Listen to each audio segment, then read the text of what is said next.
don't know how to do it. Just it up, I think. Just push the button. Right, it says delete all, is that right? Here you go. I like it. I got mine. Forget it. I'm ready. Yeah, I'm ready.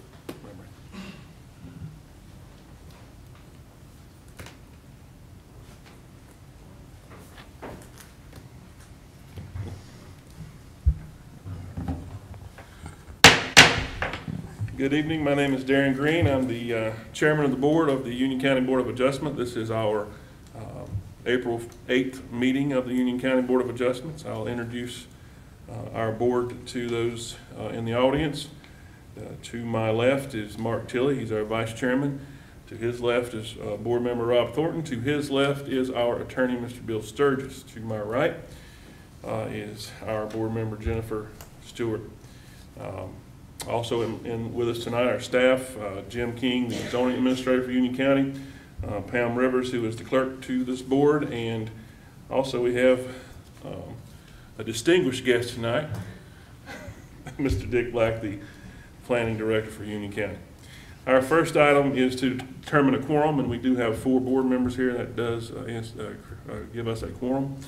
Second item on the agenda is approval of the minutes for the February 11th meeting. Board members, you've received those already, so I'll just ask for a motion. Make a motion to approve. I'll second. Second. Any discussion? All in favor say aye. Aye. Any opposed? All right. My attorney tells me I have to say this every month, so I'm just going to say it because he likes for me to do what I'm supposed to do. So y'all just hang in there. I'm going to tell you all about what we do here. The Board of Adjustments for Union County has 3 different types of hearings. We have variance is one type. We also hear appeals from a decision of staff, and we hear applications for special use permits. That's the one we will be handling tonight. All parties who plan to give testimony, pro or con, must complete the form that's available up there. It's a small form. Is it still green or did it change? It's white. It's white now. See, I thought it was. It's green. It used to be. And you must be sworn in to give testimony before this board. Mr. King will then come forward and give us a brief synopsis of what the petition is about. Our board can then ask him questions as we feel necessary. The applicant may also ask questions, as can anyone who is in opposition to the petition. The board will then ask those who are in favor of the petition to come forward and be sworn, and then you will give your testimony. The board will obviously ask questions as necessary. And then those who are against will also be given the opportunity to be sworn and give their testimony. And each side can cross-examine the other side. Once the board has heard all the testimony, I'll close the public hearing, and then we will make a decision. Typically, we make the decision the night of the meeting, but we do have up to 30 days to make the decision if we so choose. You may remain present during our deliberations, but you cannot speak. Once the public hearing is closed, no more testimony can be given. All exhibits that are turned in to us will remain with us. You may receive those back after 30 days, as long as your case is not appealed to Superior Court. If you feel like there is a conflict of interest with any board member, you may please make that known immediately upon me calling the hearing into order. We are a quasi-judicial board, therefore we can only accept sworn testimony. No hearsay evidence is admissible. The decision of this board may be appealed to the Union County Superior Court. You have 30 days from the date of our decision, our written decision, in order to make that appeal. Please make sure any cell phones are turned off, and I think that's all I have to say about that. So at this time, I will read the petition. Special use permit, petition number 2019-SUP-01, location 6323 Pageland Highway, parcel number 03-180-005A, current zoning RA40. Existing use farm, proposed use farm with biogas generation plant. Owner is Rusty Cox. Applicant is GESS International, Raleigh, North Carolina. This time I will actually, this time I would like to ask the petitioner to come forward, because I have a question for you before I even go any further.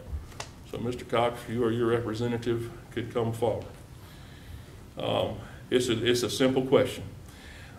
Typically, there's 5 of us up here. Tonight, there's only 4. So I have to give you the option, if you would like to continue this, you may, because you're going to have to get 3 out of 4 in favor as opposed to 3 out of 5 in favor. So I give you that option, and that's a decision that you can make. If you're comfortable with 4 of us, we plow ahead. If you're not, we can wait.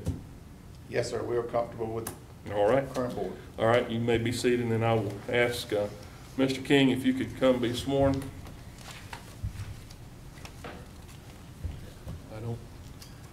Do you have a Bible? What about conflict of interest? Well, I'll get to that in a second. Sometimes I ask. You swear the evidence you're about to get is the truth, the whole truth, and nothing but the truth, so help you God. Mr. King, is the petition complete? Yes, sir, it is. Okay, at this time, board members, if any of you have a conflict with this matter, I will need you to speak up now. I just want to say I do not have a conflict with this, but I do own property that adjoins Cox Brothers Farms, but not anywhere near this location. And I have no financial investments with their farm in any way, shape, or form. Okay. All right. Thank you for disclosing that. Board? You all right? Good. All right. That being said, thank you for disclosing that. Mr. King, you come and give us a little information about this project. Oh, I need to open the public hearing now. I'm rusty because it's been a while. Yeah. Sorry to use your name, Rusty. Do I have a motion to open the public hearing to hear the case? I make motion to open A second? No second. All in favor, say aye. Aye. Thank you. All right. All right, Mr. Chairman, thank you, members of the board. So some of this has already been covered, so I'm going to go through these slides real quick. Okay, so currently there's a farm on the property. Farm consists of multiple parcels. One parcel consists of about 763 acres, another consists of 518 acres, totaling over 1,280 acres of farmland. The proposed use is for a biogas plant consisting of a 30-acre compound on the tract that's 518 acres. The plant, what it'll do is it will produce natural gas. They'll take brown biomass from their swine or their pig waste and some green biomass that they'll be growing on the farm to produce the natural gas. The products are coming from Cox Brothers Farms. 80% of the product will be coming from the farm in which the plant will be located. Cox Brothers does own some other farms throughout the county that are in close proximity, in which there's a possibility of up to 20% of the product coming from those other Cox Brothers owned farms. The plant will operate 24/7, and all the biogas that is produced will either be trucked or piped off-site, where it will be introduced into commercial utilities distribution and transmitted or transmission system for general consumption. This is the conceptual site plan that has been submitted. It's kind of hard to see, so I'm going to go ahead and move through this slide. There's another slide that kind of gives a little bit better detail of it and understanding. This is looking at the overall, or a good portion of the site, showing how the compound will be located on Mr. Cox's property. And they've also, as you see here with the screening device, they are showing an S2 screen device, which is a screen device that's 6 foot in height, and they are going to put around the entire compound. This is the slide I was talking about. It's a little bit easier to see. It also has, let's point out which each one of the components of the facility are, such as the 2 components right here, and here will be your residual tanks.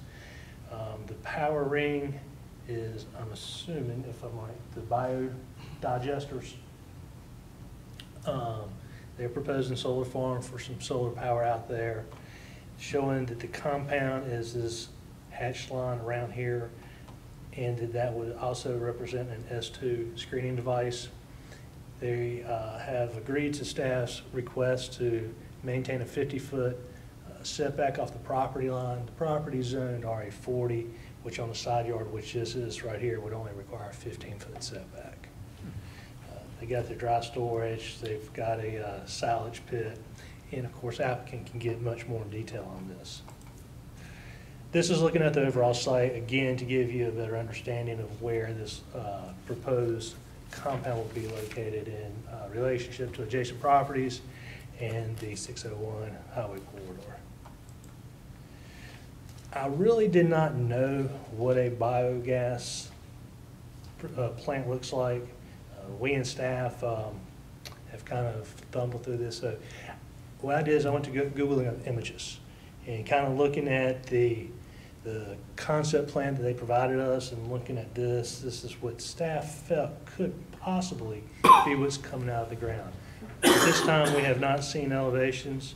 It's one of the things that I have requested of the applicants, so hopefully they'll have some elevations that they can present to you tonight to show you what the facility will look like.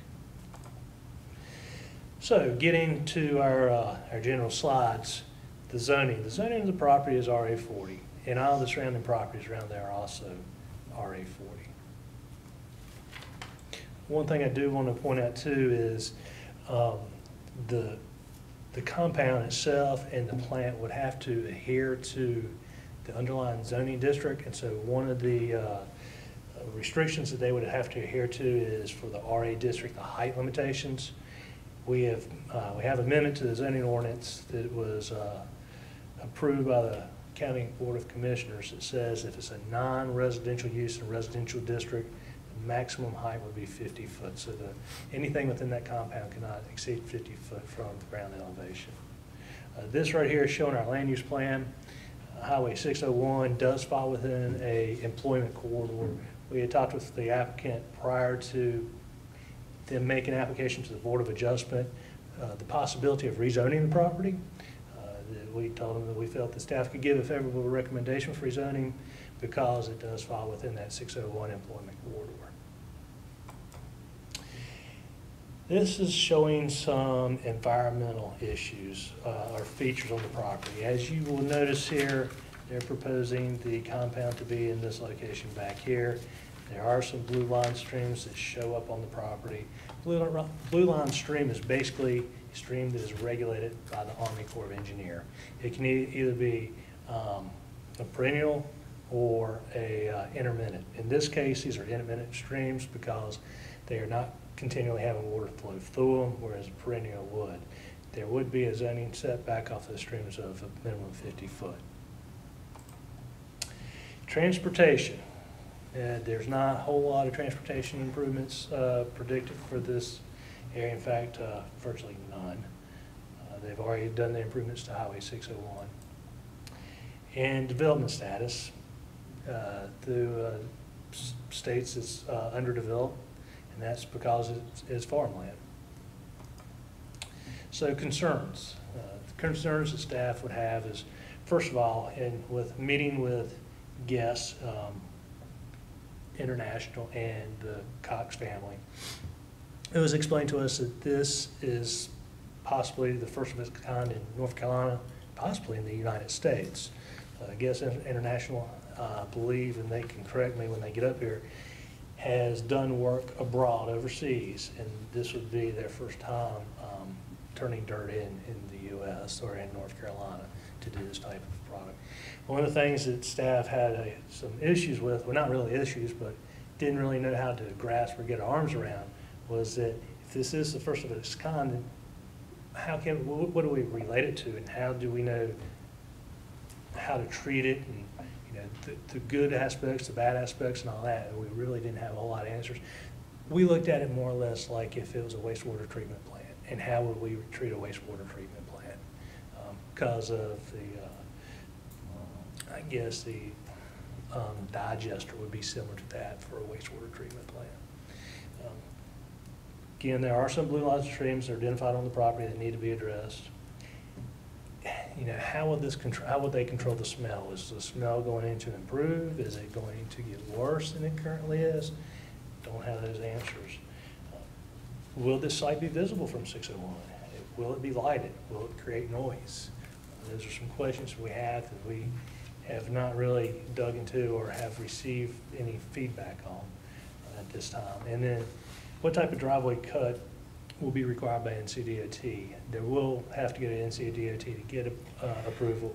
And with the commercial vehicles coming there, it very well likely could be that the Ncdot requires them to have a commercial driveway cut, which would be a wider apron and a longer apron for the trucks entering the highway.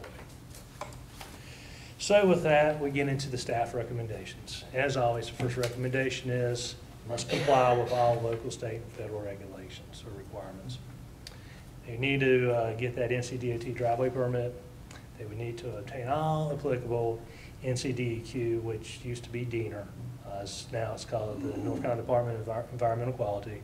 Approvals pertaining to the streams on the property, and if they would be required to do any type of mitigation through the Army Corps of Engineers, but that would all be handled through DEQ. And also to maintain the 50-foot buffer off the stream banks, which is a county requirement. They would need to maintain a 50-foot setback buffer from adjacent property lines.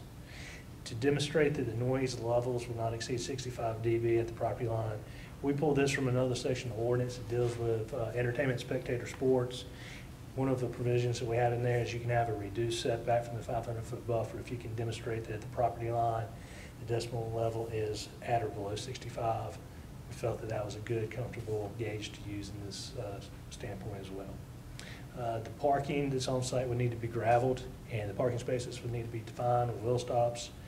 That they will provide the S2 screen around the compound, and like any utility that we treat with, like the solar farms or any of those things, should this go belly up, we need a decommission plan. So that is it for staff. If the board has any questions for staff, I'd be happy to answer them at this time. We do have the property owner, applicant, and some others in the audience. Jim, as part of decommissioning plans, does the county require bonds? Currently, we have not. Any questions for Mr. King at this time? Thank you. Thank you, sir. Okay, at this time, those who would like to present evidence in favor of the petition, I need you to please come forward and be sworn. Anyone who wants to give evidence in favor. If you think you might, come on, let's do it. Doesn't mean you have to, just mean you.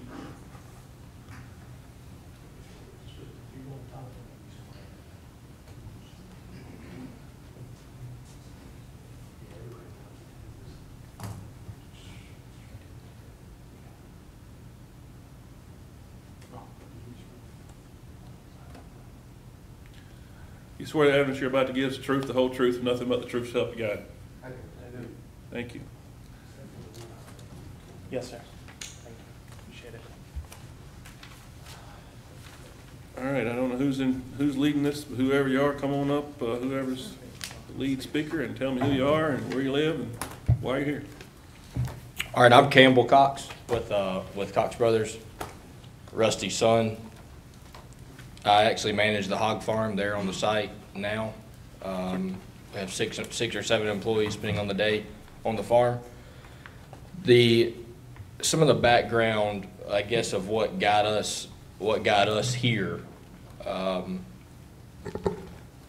You guys can imagine, some of you know and understand the complexity of a hog farm today.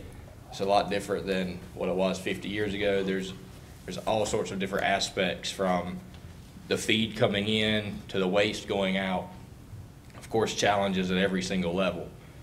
One of the biggest challenges is the waste going out. Hands down, everything else is a piece of cake.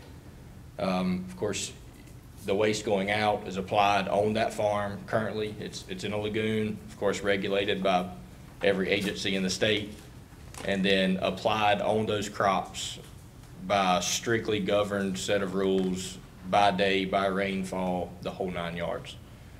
And it's fine. It's perfect the way it is. There's actually no problems with it. However, Our whole plan and our entire farming aspect is always to go to the next level. What is the next step? What's the next step in this thing we call farming and this thing we call agriculture? Not in size, but in outside the box.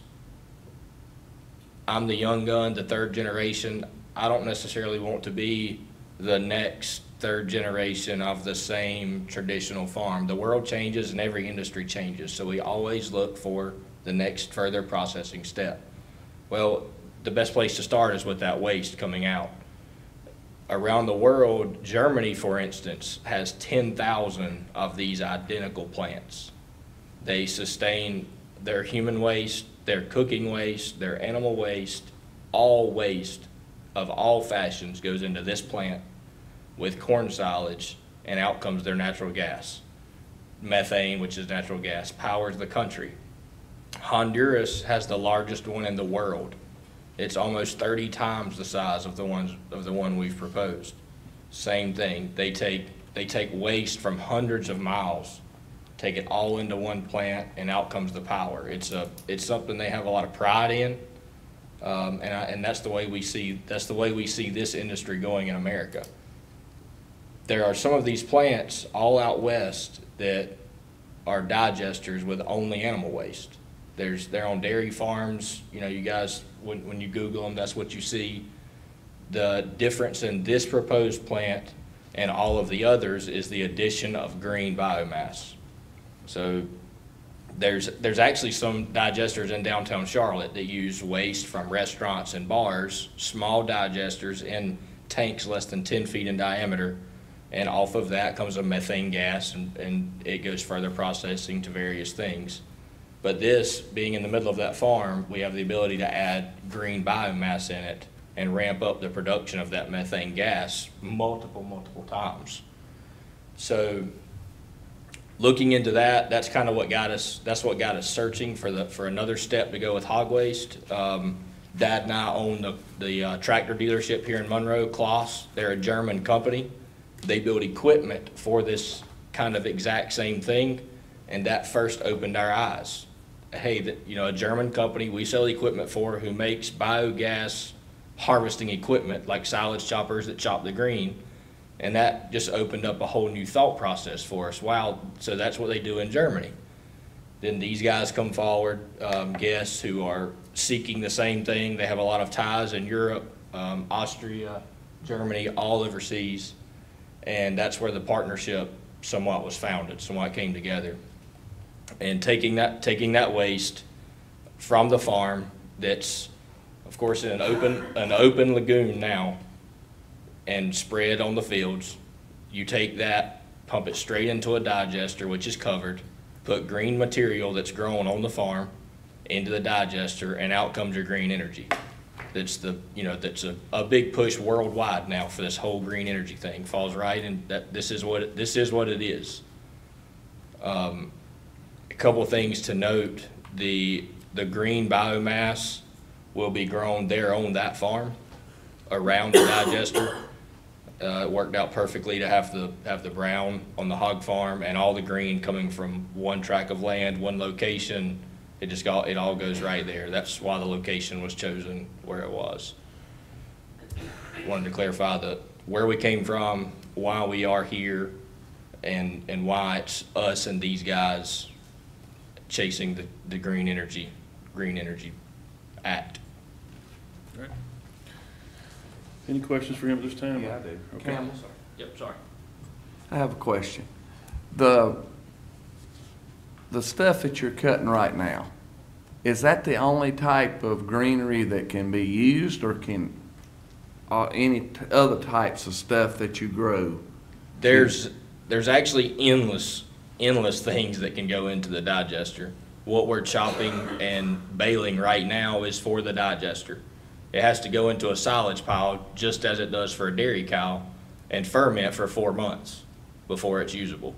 Well, I guess my question would be like, say if you had corn, Mm-hmm.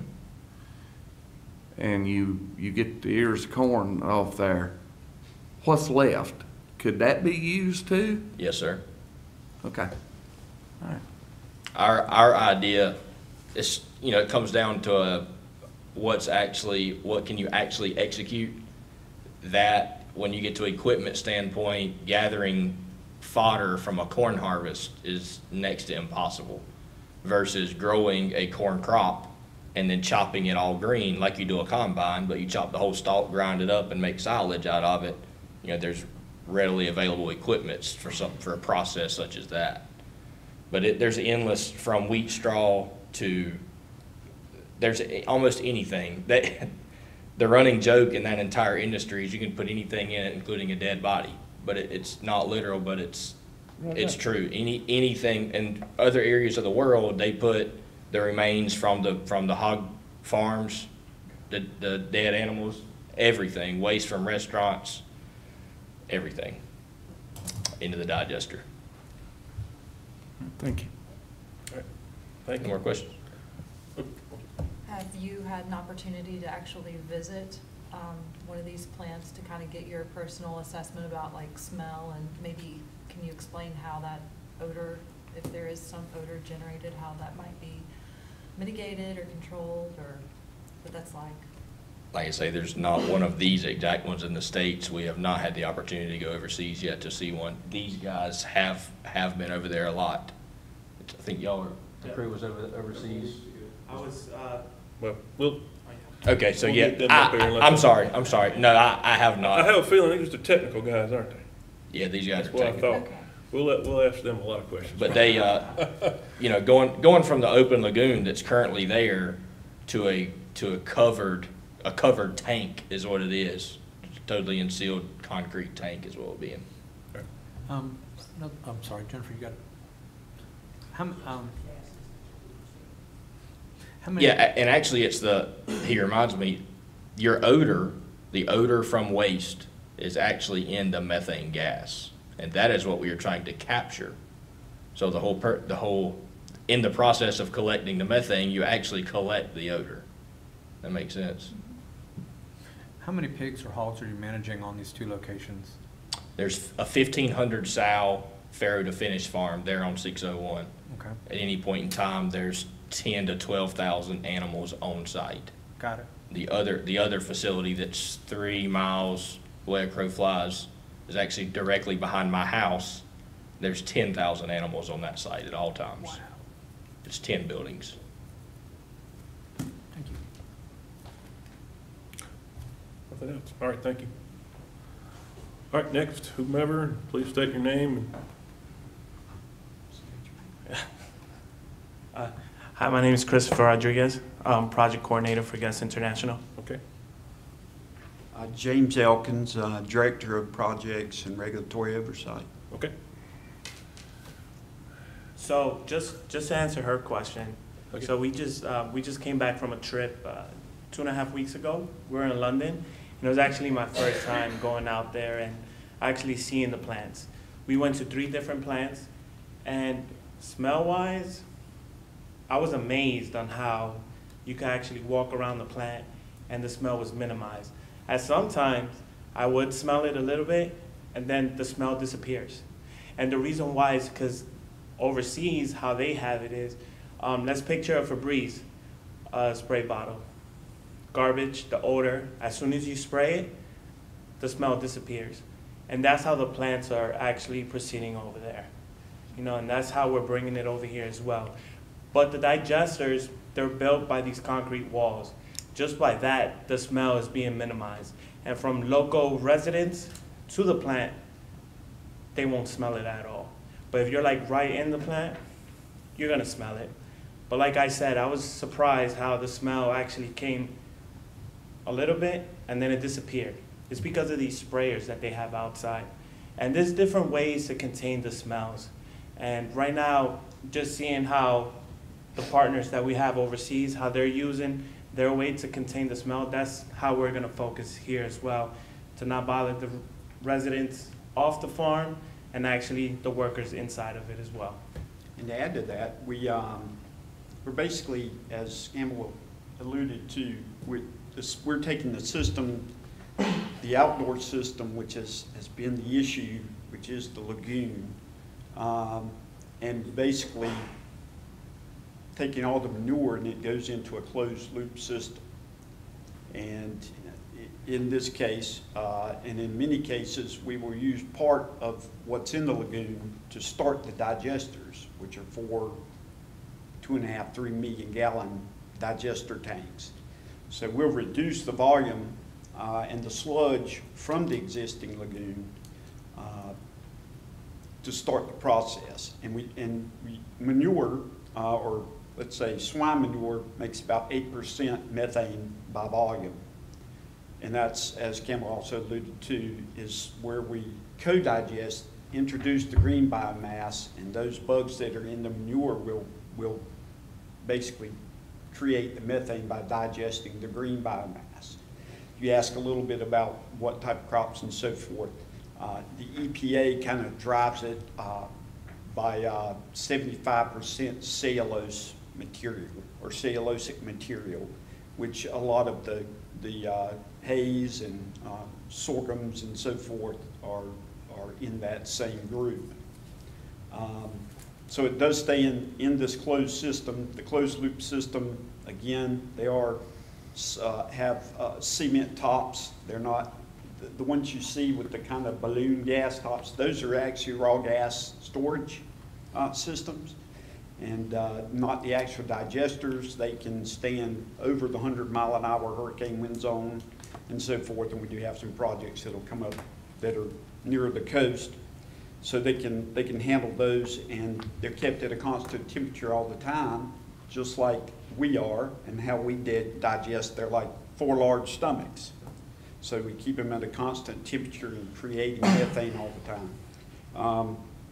And I wanted to answer one question about the decommissioning if something went wrong. One of the great positive sides of having over 160, maybe 70 installations in the UK and Europe, the projects are insured not only for disasters and so forth, but also for performance.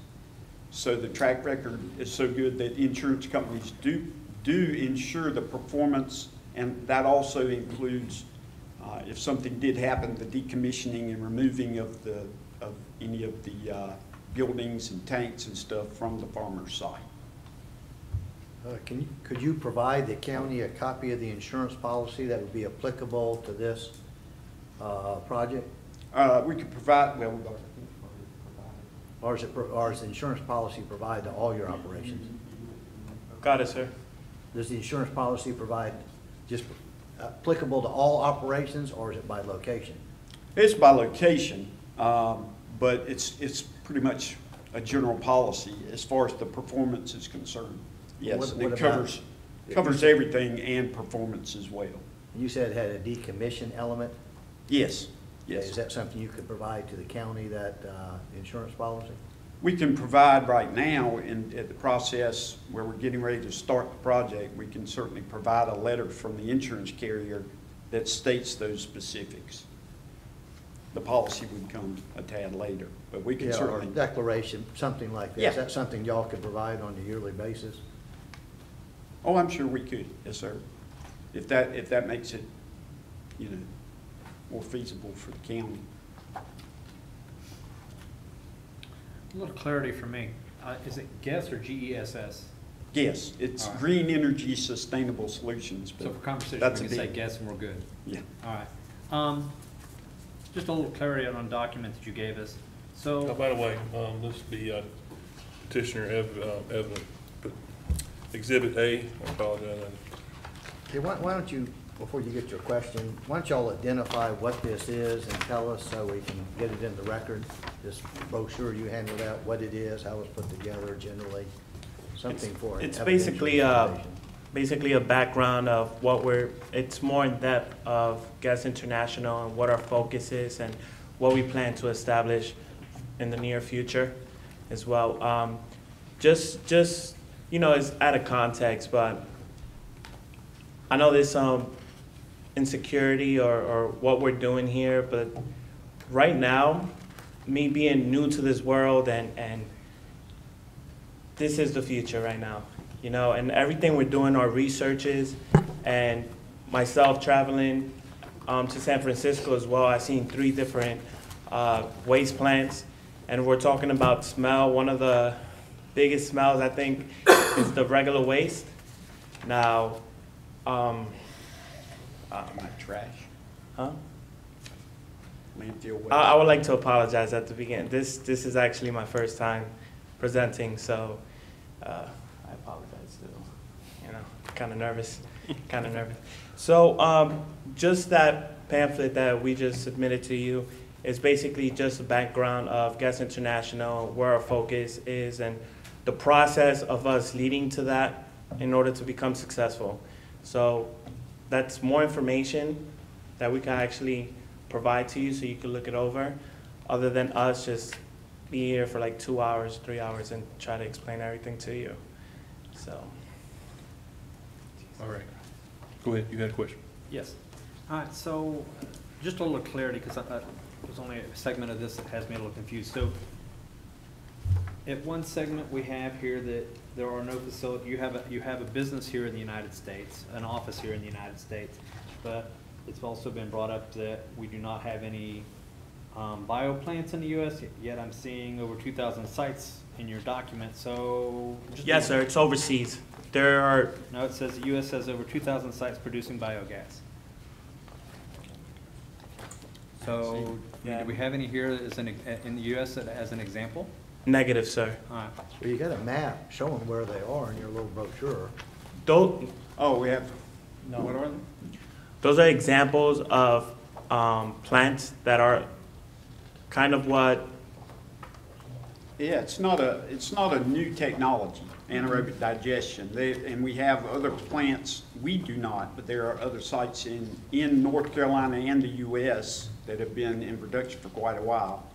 There aren't any large utility scale co-digestion plants like we will build here in Union County. There are quite a few manure-only sites up in Wisconsin, well, actually around the world. And we actually have 15, 16 sites under development now in North Carolina, Idaho, and Missouri.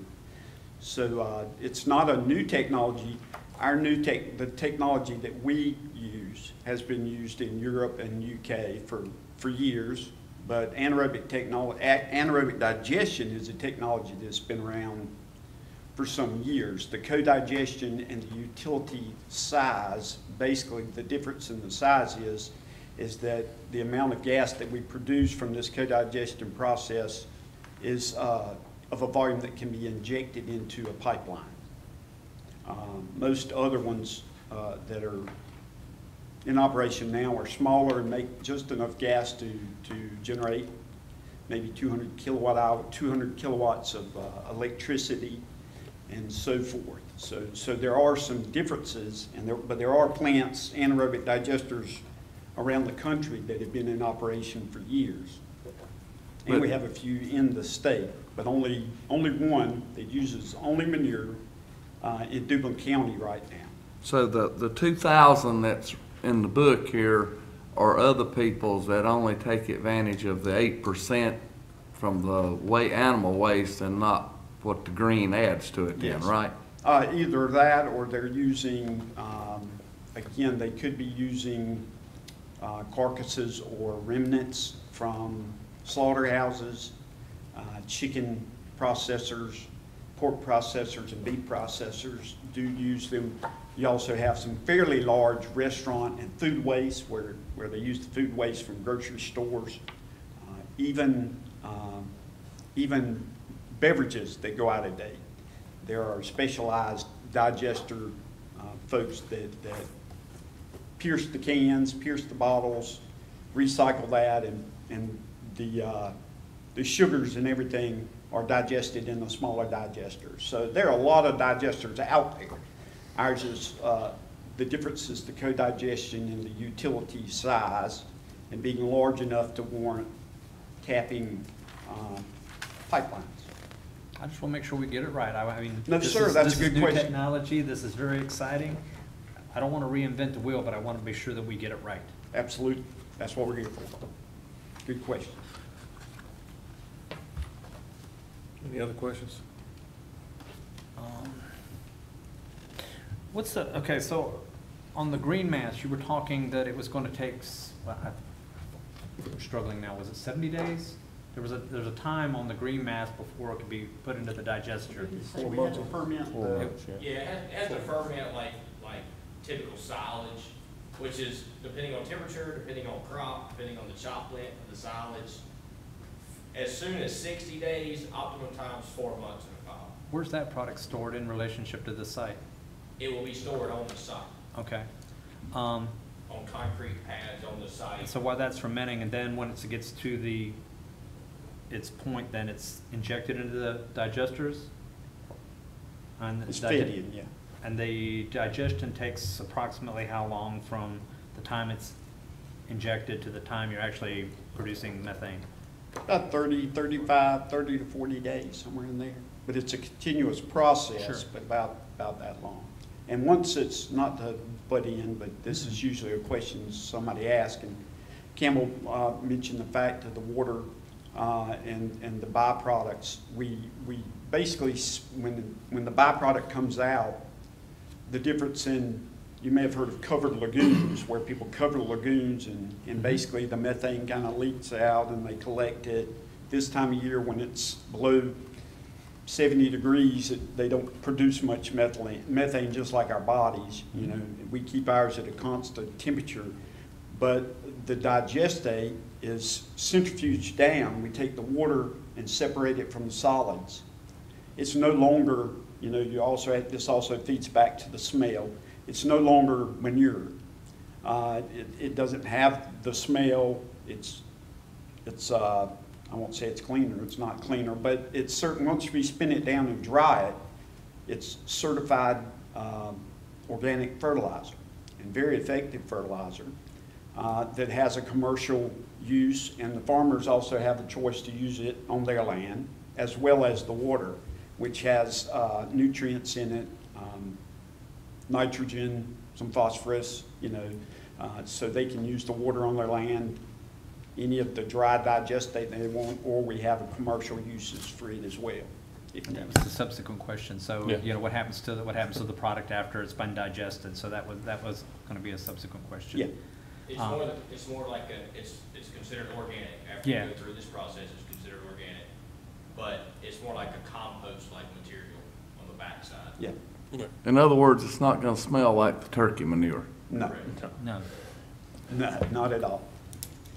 And again, everything stays in a closed loop system. Even if we had to haul manure, it's pumped in a closed system into a tanker, and out of the tanker pumped into the digesters. So that stays a closed loop all the way through the system.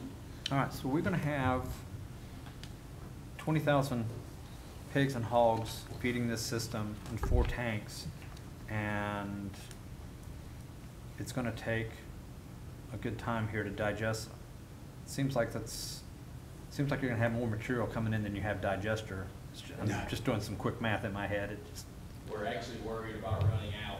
Really? Yeah. It's on the Okay. other Well, side. I mean, you've got 16 million gallons of tank, and then we also tank? have two. Okay. No, around four tanks. 3 million gallons per tank, with Got it. four tanks, and then we have the two large reserve tanks or residue tanks. So you're worried about running out. I like it. Sorry, Mark. Not enough poop. well, my question is, the digester, when it starts working after you get your initial 30 days, now, does it just continually run at that point? Yes, sir. And just like add stuff to it and keep on, and it's generating constantly then, right? Absolutely, yes, sir. So, I mean, it's not like you do it 30 days, empty it out, and start over again. It's a continual flow of it. Yes. Okay. And all that's controlled by the paddles and the feeding. And somebody asked about noise. These are low speed, fairly not huge horsepower motors that do the mixing. And when the key to anaerobic digestion is the mixture you're feeding it, and then how well you mix it. And the dual ring technology you saw on some of the pictures, there's an outer ring and an inner ring is a special technology that our technology provider uses, and why we chose them and why we wanted to bring them to the U.S. is the thorough mixing it does. It mixes on the outer ring, and as it meets a certain viscosity, it pours over into the center ring, and this is a continuous process. And so it's constantly being mixed and moving from the outer ring into the inner ring to create as much gas as it can through the mixture and using the best mixture of feedstocks that we can. And it is a continuous process, making gas all the time. The digestate's coming in, and we're feeding the feedstocks, the green and the brown, in constantly as well. So it operates 24/7, very little noise, and I would think probably more regular farming noise during the day, tractors and so forth. But I would like to add on to the noise. When we were in London, they actually gave us headsets, the big ones, and I didn't wear them at all. Actually, none of us wore them at all. And we were able to go on top of one of the digesters that had these nice little windows that you can see the process of it turning. Throughout the whole time we had a conversation, we had a guy actually filming us, and none of us literally wore the headset. That was surprising to me because they gave us a headset that we didn't use at all. So noise, there weren't any very areas actually that we went in, and none that we could hear. So it's fairly quiet process, especially at night. You know, when it's only the motors running and everything, and all the motors are driven by variable speed drives, so they're not spinning constantly. They're not running constantly. You'll hear them turn and then they stop, turn and stop, and sometimes a bigger interval in there. But you have to be pretty much right up on them to hear them run, which is very nice as well. And just to add, some of the ones we visited in the UK, and we're also working in collaboration with those builders over there will actually be here in the U.S. consulting with us as we build the first few, since they, I think, built 11 of them over there so far, just this one builder. So noise is not an issue. Well, since you're talking about building, let's go to a technical thing here. You say it's a 3 million gallon tank. What is the dimensions of it as far as circumference and height? It's 152 feet across and it's 26 feet high. So we're well within the 50 foot with it. Yeah. And, So is there any like burn off towers or anything like Yes, that would, yeah, how high are they? The flare, I think, is maybe 6 feet taller. It's not much taller. So than we're 26. 30 some feet. Yeah. And that's, we don't have the, and I like How will Jim's- we address the fact of the blue line streams? So the way that they had it then in Europe was they had these concrete walls, these concrete barriers to actually stop the runoffs from the digesters if anything would happen. Over here in the U.S., we're working with a company called Ncdot, and they're our designer. There's different alternatives that we have other than the walls to actually stop these runoffs from happening and hitting the streams or hitting their crops or anything around. And the tanks are built to last 35 years.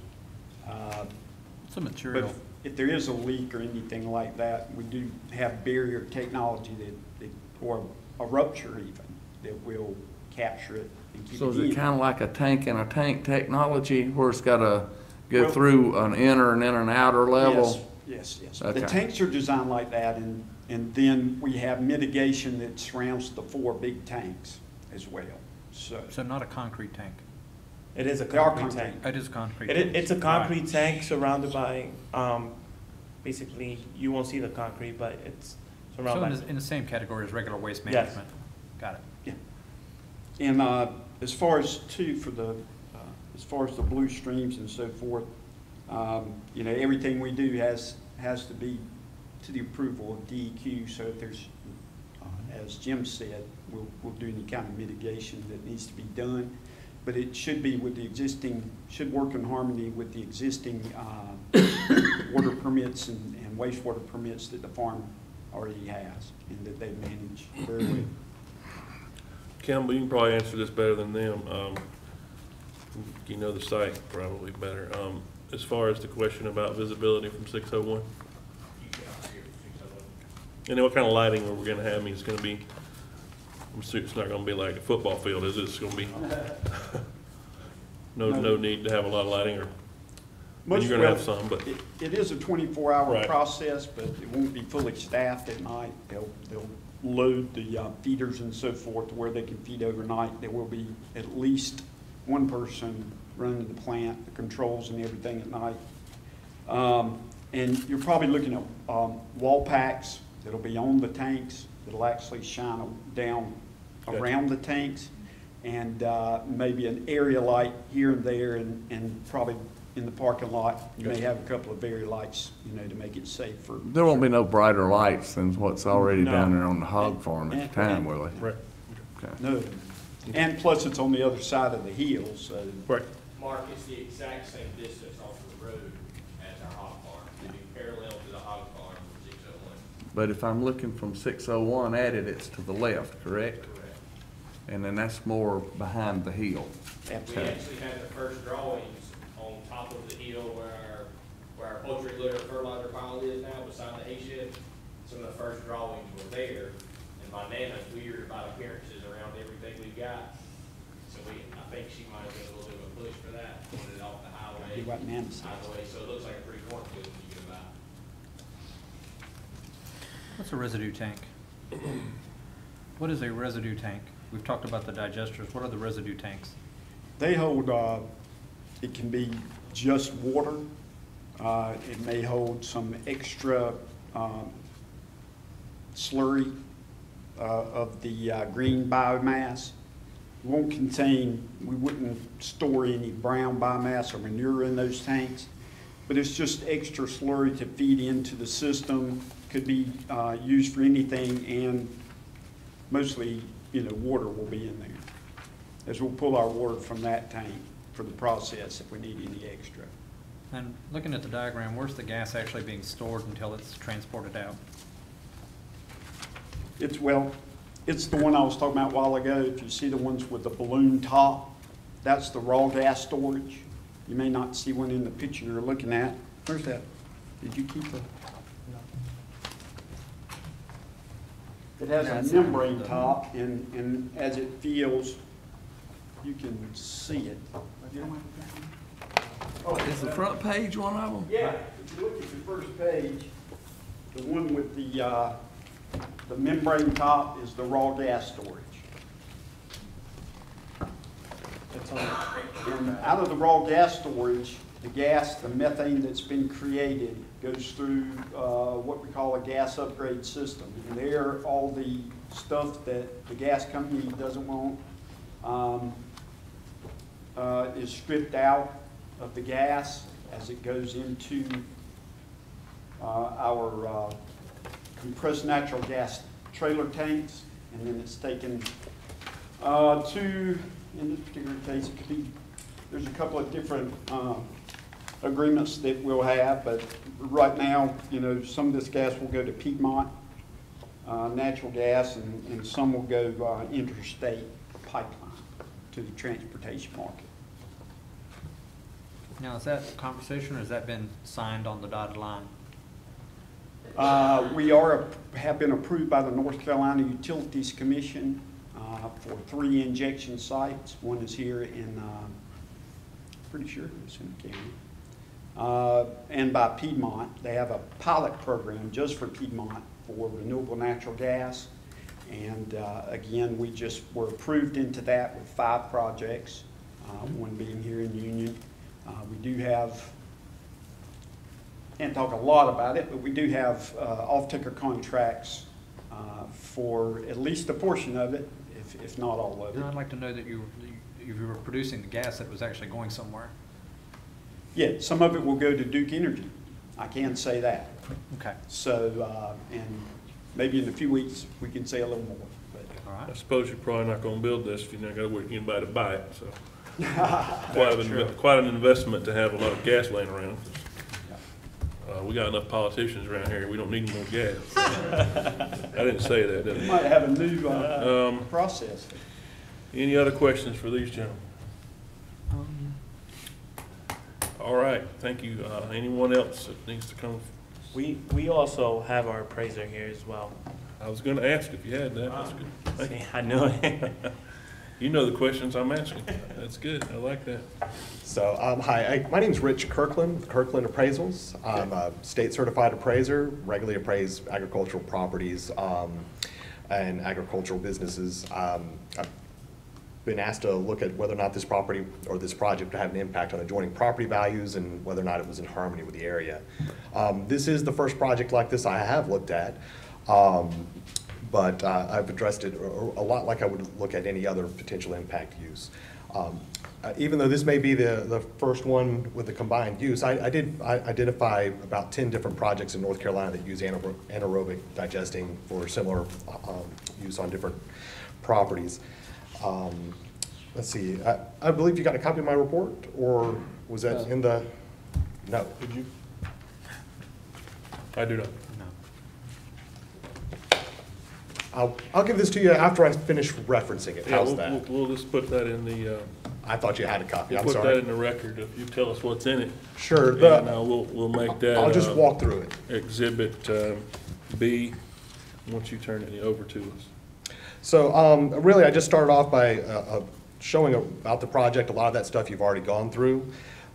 Specifically though, on page 4, I start looking at adjoining property uses. The closest home to this site, when I measure to the edge of the fence line around this project, it's 2,300 feet away. Average distance is over 4,000 feet. So this is almost half a mile to the closest home. Some of the other projects I looked at later have homes as close as 900 feet. So the distances on this are pretty significant, and a lot of that is probably related to the existing hog farm there. Starting on page 5, I address some of the background on biogas and some of the sources I've looked at. I looked at the American Biogas Council, the EPA site, and also Duke University Office of Sustainability. They actually had a lot of really good information on this, and they even have one of the projects that I've looked at in Yadkinville. They had a test farm done up there. They started in 2011, the Lloyd Ray Farms, and they, not this exact technology, but an anaerobic digester taking hog waste and generating methane gas, natural gas. I've looked at those, and the EPA, American Biogas, and Duke all suggest that there's 3 main areas of enhancement that they expect to come from these projects. Beyond just the commercial side of things, they are looking at the containment inside the cisterns themselves as a way of controlling the odors in the area. So it's really, they see that as a reduction in the odors that's going to be in the general vicinity. All 3 sources cite that. They also cite that it's a reduced risk on environmental contamination. There, flooding happens or weather events happen, there's no concern about these things. They're contained. There's nothing that can spill out. So that was another area that's going to be reduced, those environmental potential problems. And the third area is really looking at the stigma that comes from those first 2 things. So that has been addressed further in my report. Starting on page 7, I'm going to go into some detail on 6 different projects in North Carolina. I found 10 of them in North Carolina, but I was only able to actually identify the actual parcel they were on. The American Biogas mapping doesn't give exact addresses, so I was only able to specifically identify 6 of these. Looking in Duplin County, Sampson County, Harnett, Yadkin, and Johnston County. And in the following pages, I show where they are, what's around them, and they have a similar mix of agricultural uses, homes, and again, hog farms. Let's see, I was able to look and identify 1 matched pair off of one of those. Matched pair is where you find a land sale that happened next to one of these projects. And one of the projects there at the Murphy Brown Farm in, let's say that's Sampson County. Yes, in Sampson County, it was built in 2017. There was a land sale right adjoining to it in 2018, sold for over $5,000 an acre. In Sampson County, most ag land, if it can support a poultry farm or some other animal husbandry, it can go for $5,000 an acre. If you can't, then it typically goes for less. Again, I've compared that to some other sales in the area that could support similar property, and again, it actually sold for a little higher than most of the other properties I saw in the area. So it shows no negative impact on property value. I also looked at, in general, when you start talking about negative impacts on property value or impacts, they typically fall in set categories. The biggest impact is going to be on any property value, be if there's hazardous material or environmental concerns. Again, as addressed earlier, this proposed project is actually address some existing conditions there and limit potential environmental issues. The second category that would have an impact, biggest impact, would be odor, which this again is supposed to address an existing negative and reduce that. Going after that, we look down at things like noise, traffic, stigma, and things of those natures. Appearance being the smallest category. Again, this project would not be very visible from the road. There's really no category in here that there's a negative that comes from this. In fact, it gives you two positives as far as negating some of the existing negatives. So it is my professional opinion that this project as proposed would be not have a negative impact on joint property values, and it has a very strong potential for positive values, impacts on property values. It's also my professional opinion that this is a harmonious location for this use. The hog farm's there. This is going to work in a synergy with that and the existing farm operation, and that this really can address some of the issues that exist on the site. The last section of my report actually addresses something that I believe the planning director mentioned. Is I started off looking at private wastewater treatment plants when I was looking for initial things to look at. I've looked at those doing impact analysis before, where open lagoons were turned into closed digesters that were for processing not for methane, but to get clean water. And the same thing was found in those issues too. Once you contain those lagoons, it did reduce odor in the area, and that again, it did not generate any problems for the area, and in fact improved this situation. So again, that just reinforces my opinion. I'd be happy to go into more detail and certainly give you my copy of this. Or if there's any questions, I'm happy to answer those. Any questions from Mr. Kirkland? Thank you. Thank you, sir. Anyone else wish to speak in favor? All right. Question for Mr. Cox. Question for Mr. Cox. Please come forward. Please come up here if you could.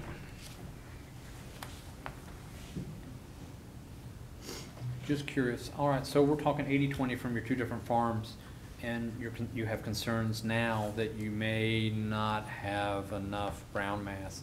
So is that suggesting there may be a possibility for other farms to weigh into your system? Down the road, possibly. Down the road. If you take the math by what's in our lagoons right now, what's that math? There's 8 million currently in storage. Of course, we have to pump daily onto the fields now to keep that at a certain level, and of course, there's waste coming into the pond every day also. So for the rough numbers, the first several years side of the question will be fine. On down the road, 5, 6, 7 years, or you have the potential for, say, PRRS, a disease, any type of disease that we had to depop our farm or something similar to that, then yes, they'll have to look to other avenues for brown mass. Then you get into the restaurants, the human waste facilities, the countless other things that go in, or another poultry farm, or another hog farm, or another dairy that's right down the road. There's endless opportunities at that point. Let's shift gears on you. Go through the traffic pattern here for me. I see multiple trucks, multiple traffics, 2 trucks in transport, 3 still staying on site. So I'm not clear, are these trucks that are hauling the gas out, the trucks hauling biomass in? There'll be 5 loads of gas every day leaving there. Really? 5 loads a day, every day, 365. Wow. All the other material is on the farm, except for the 20% of brown biomass coming from our other farm, which is about down the road is 4 miles, I would say, right off of Lansford Road.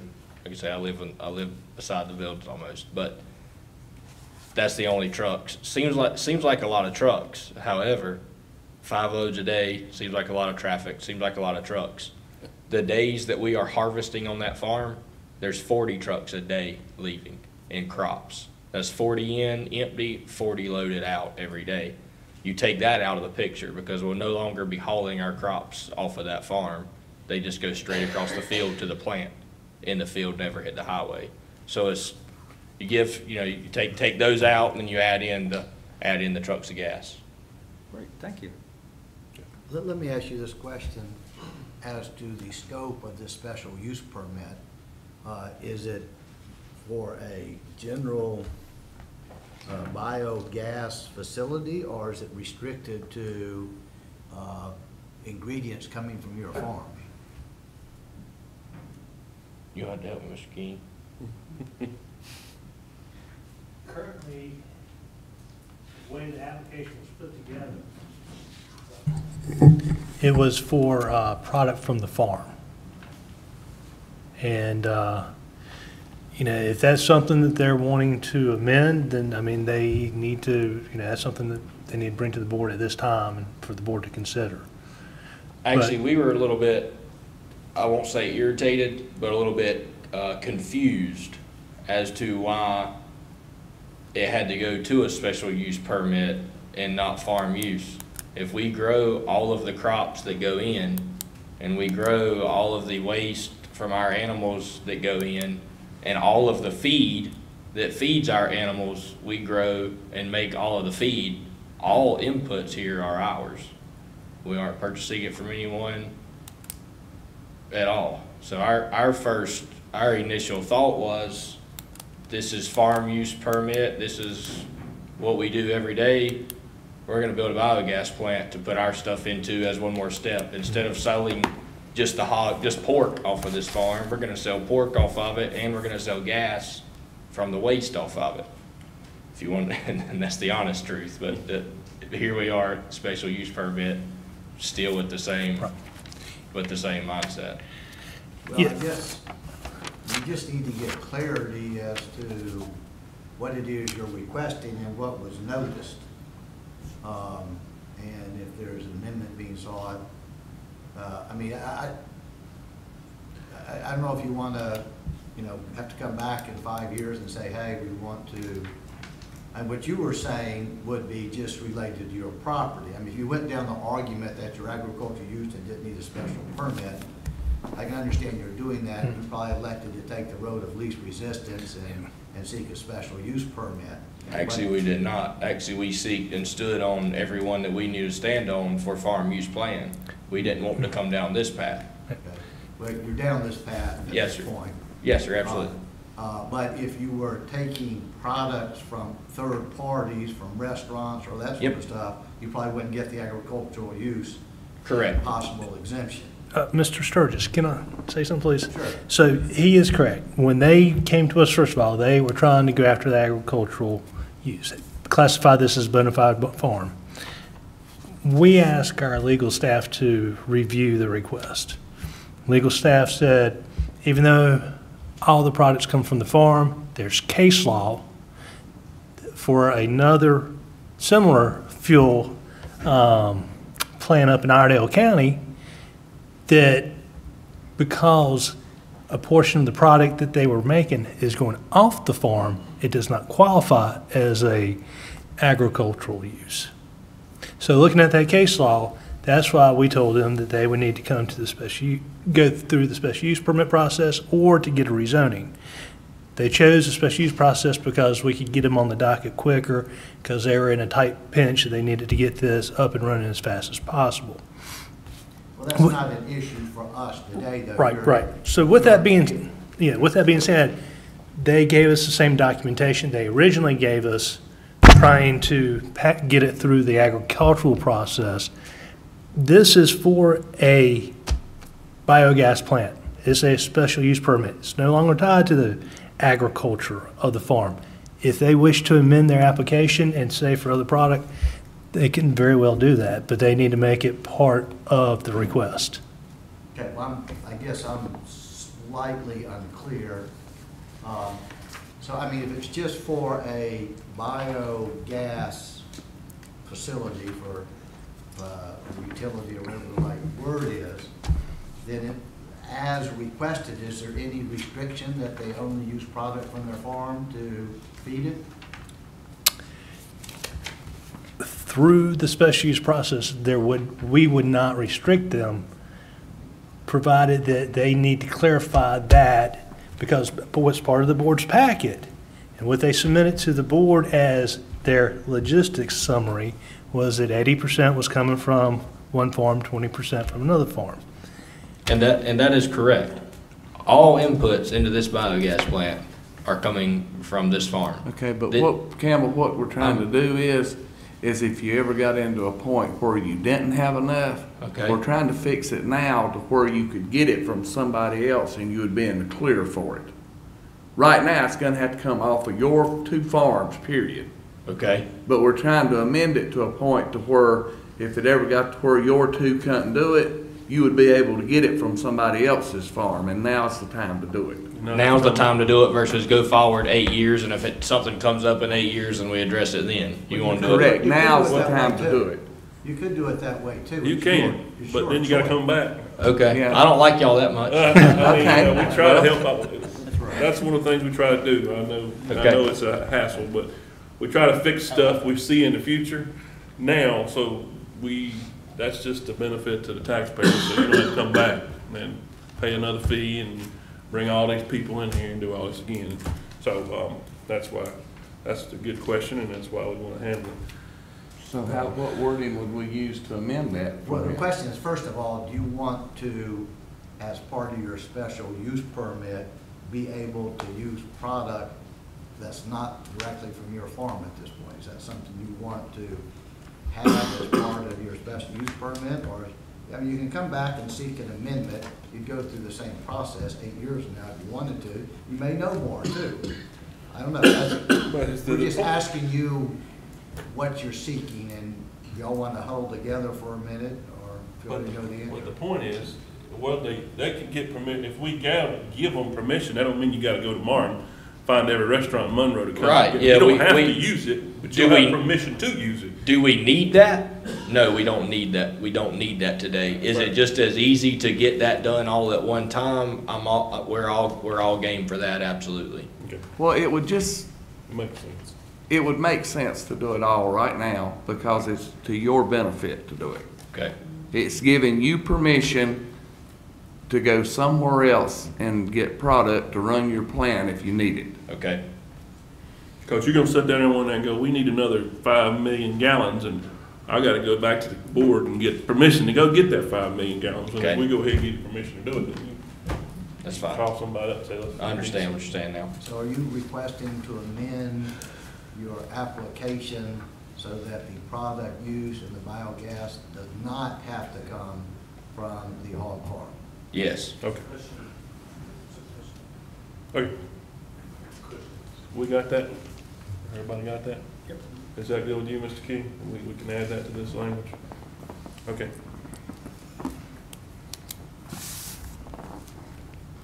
Okay. Anything else from Mr. Cox or anyone else in favor at this time? All right, gotta ask it. So one of the questions that we're gonna have to discuss is, will this materially endanger public health or safety? You've got a hog farm, you've got a pit, can't imagine. But is there anything in this methane generation or that could affect anybody else or create a hazard or an explosion or a spill? Anything that we need to take into consideration that you haven't already thought of? All that I would be aware of. Is there a chance of anything happening with any business? Yeah, absolutely. Absolutely. What they are today, none of us know that. But we'll do our best to minimize any of the accidents or whatever you have in mind. That's our job, to make sure we have everything legit. And that's the purpose of all the politics and all the policies and all the departments in the state now, is to regulate all of that, which of course will be 100% abided by. But like, you know, your tanks that are creating or holding it, they're gonna have pressure regulators and all that, because you know, you're not gonna invest in something that's gonna mess your stuff up. Correct. All right? And this is Correct. why we're 24/7, so the night crew can actually keep an eye on any changes. And we also have a system that any one of us, even from home, will get an alert from an app. It's actually telling you the pressure change or anything All like right. that. Deal with it, Ron? I can deal with it. And it's also, I had to think of it this way, it's taking, Mark knows, you guys know what's there now. You know where all of the stuff that we're talking about putting in these concrete barriers, you know where it is now. We all seen it on TV. I grew up beside it. The next. I know the smell. Yep. I can't imagine it. So it'd be a So, lot better so than tank. the next step in that is what we're after. That's the whole thing, what that next step in safety for the environment, for the people and everyone else involved. And we don't add anything. We don't add other microbes. We don't add any chemicals. Okay. It's It's all green natural crops stuff. and All right, thank you. Anything else? I would like to state something just. Oh, please come up back, is, we are focused on the plant, but we also have to focus on the future, on how we're actually employing people as well. So in order to have the plant running, we need personnel, we need operators, we need engineers. So we're actually going around to the university, to the schools, actually putting this out there for opportunities for different people to actually have jobs.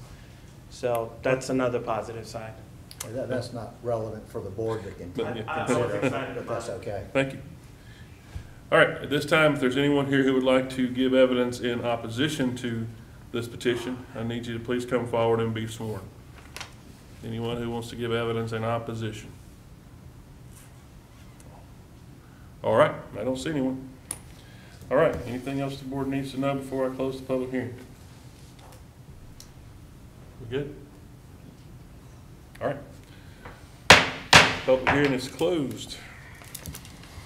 All right, board, we have 5 questions we have to answer, so let's start with question number 1.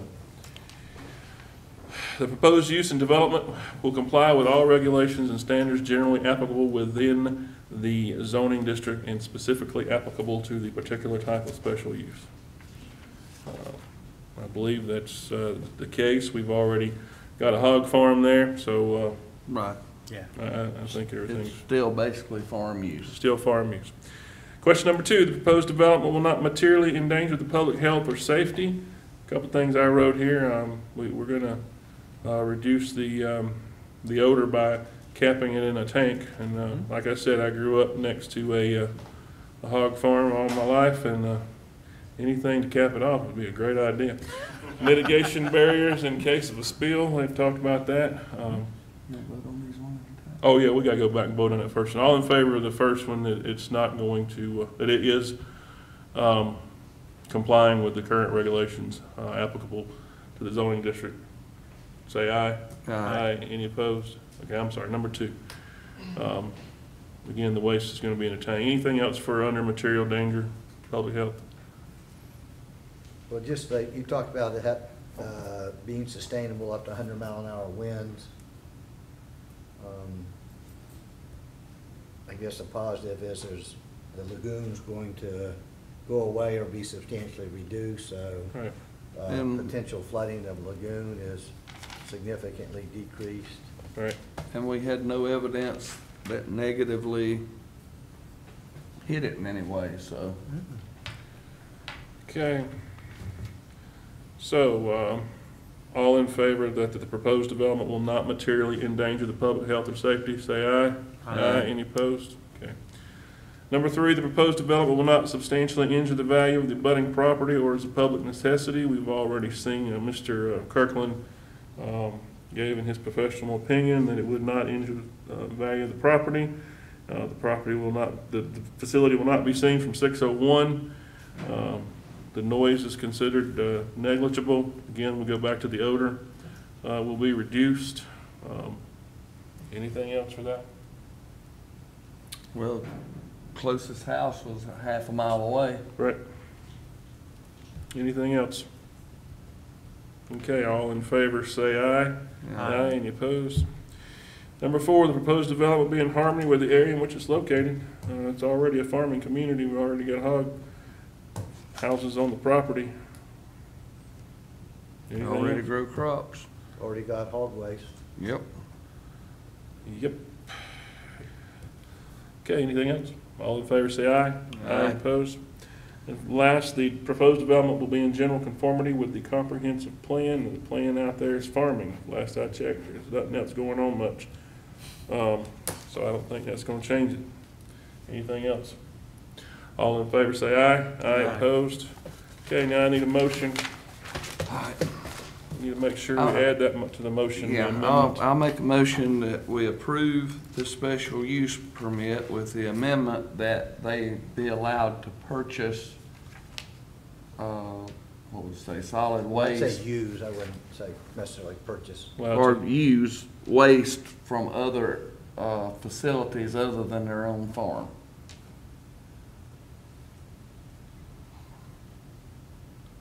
Anything else? You want to add to that motion? Is that good with everybody? Well, there's some conditions. Yeah, we need to look at those conditions, That's on page 2 of the staff report. including the staff conditions. Yeah, let's just say including the staff conditions. Yeah, I was just wondering, number 6 on staff conditions is a decommissioning plan. They mentioned that they had insurance policies for these operations, which included. Well, why can their insurance company not just put it down to send the county a copy of their certificate? So like we do in trucking, all our customers, they have to send out a certificate of insurance, and then that would just make sure that they're maintaining insurance on it. I think that's a good idea. And so on a yearly basis, they send to the zoning administrator their certificate of insurance, which should include something relating to a decommissioning plan Okay. and other liability. Okay, so we have a motion to approve with the amendment allowing the use of waste from other facilities off-site. And that the petitioner meet the staff recommendation conditions specific to number 6, that an annual letter from the insurance company would answer the decommissioning plan. Or something similar there too. Or something similar there too. All right, that's the motion. I will I second it. hope Pam got all that. We have a motion and a second. All right, any further discussion? I did. All those in favor say aye. Aye. Aye. Any opposed? Okay, motion carries. Congratulations. You got yourself a plant out there. You in the gas business. You in the gas business. You already were, but now you're gonna contain it. All right, Mr. King, you did say we need to have a discussion about something. But I will tell you this, since it's natural gas, don't go shooting in the ground like Jed Clampett. Might not work out good for you. Something other than crude. That's right. Mr. King, something about the next meeting, we need to make sure that, We have the same members present that were there to do it. Comes down to you and I, Mark. and Jennifer and I can come, we can ask questions, we can't vote. All right. All right, sounds good to me. Anything else before the board tonight? Are we good? Nothing else? All right, motion to adjourn? Make a motion to adjourn. You have a second? All in favor, aye? All right, we adjourn. Good job, everybody. Acts of nature. Yeah. Something you cannot control. Pam, here's exhibits A and B.